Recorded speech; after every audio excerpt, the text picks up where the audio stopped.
ప్రభుత్వ పాఠశాలలో విధులు నిర్వర్తించి 7 నెలల క్రితం ఉద్యోగ విరమణ పొందిన తనకు బెనిఫిట్స్ అందక ఆర్థికంగా ఇబ్బంది పడుతున్నానని ఓ రిటైర్డ్ ప్రధానోపాధ్యాయుడు ఆవేదన వ్యక్తం చేశాడు. వివరాల్లోకి వెళితే జనగామ జిల్లా రఘునాథపల్లి మండలం కీలేసపురం గ్రామానికి చెందిన ఎస్సీ ఎస్టీ ఉపాధ్యాయ సంఘం రాష్ట్ర అధ్యక్షుడు సాగా కైలాసం జాఫర్గూడెం ప్రభుత్వ ప్రాథమిక పాఠశాలలో ప్రధానోపాధ్యాయుడిగా విధులు నిర్వర్తించి నిరుడు సెప్టెంబర్ 30న ఉద్యోగ విరమణ పొందాడు. ఉద్యోగంలో ఉన్న సమయంలోనే షుగర్ బీపీతో 2 కిడ్నీలు దెబ్బతిన్నాయి. ఓ రోజు బైక్పై విధులకు వెళ్తుండగా అదుపు తప్పి కింద పడటంతో కాలు విరిగింది. దీంతో కొన్ని నెలలుగా ఇంట్లోని డయాలసిస్ చేయించుకుంటున్నాడు.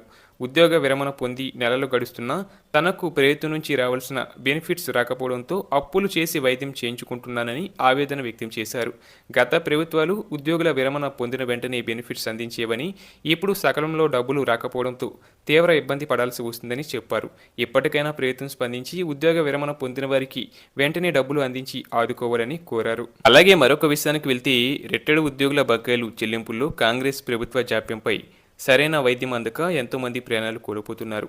వారికి చెల్లించాల్సిన బెనిఫిట్స్ను వెంటనే చెల్లించాలని పలుమార్లు కోర్టు ఆదేశించినా పట్టించుకునేవారే కరువయ్యారు. తాజాగా ప్రభుత్వ నిర్లక్ష్యంతో మరొకరు ప్రాణాపాయ స్థితిలో కొట్టుమిట్టాడుతున్నారు.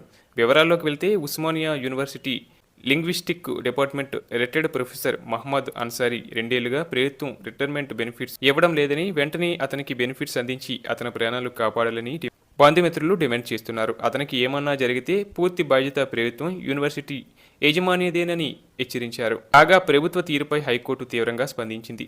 పెన్షన్ బకాయిలు చెల్లించడానికి అదేమన్నా మీ సొంత డబ్బు అనుకుంటున్నారా? ఉద్యోగుల కష్టార్జితమే ఇస్తున్నారని తెలియదా? ఉద్యోగ విరమణ చేసిన వాళ్ళు చకోర పక్షుల్లా ఎదురు చూడాల్సిందేనా?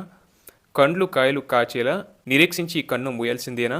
రిటైర్డ్ ఉద్యోగుల ప్రాణాలు పోతున్నా ప్రభుత్వానికి పట్టకపోతే ఏమనుకోవాలి? ఒకరు కాదు, ఇద్దరు కాదు, ఏకంగా 80 మందికి పైగా రిటైర్డ్ ఉద్యోగులు ప్రాణాలు వదిలేశారు. రిటైర్డ్ ఉద్యోగులకు బెనిఫిట్ చెల్లించాలని ఆదేశించినప్పటికీ ప్రభుత్వంలో కదలిక లేకపోతే ఎలా? 6 నుంచి 9 మాసాల గడువు ఇచ్చినప్పటికీ ఫలితం లేకుండా పోయింది.